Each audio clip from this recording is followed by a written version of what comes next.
Don't just assume that they saw your email or your message and didn't want to respond. If an employer ghosts you, I think it's still appropriate to continue to follow up to a certain extent.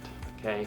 A lot of these employers and these recruiters, they're busy. Wait about a week, and then you can send up a follow email or a follow-up message. Don't become a stalker.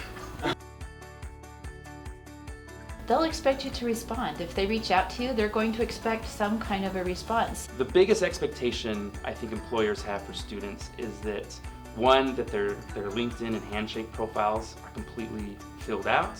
They are meeting with hundreds of students during this fair, so if you continue to follow up, it's one way for you to stand out from the rest of the crowd.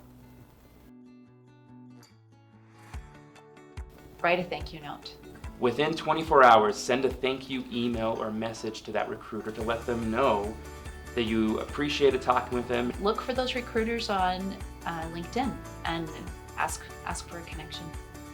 Next step, I would say, is continue to do your research on companies, maybe positions you're most interested in.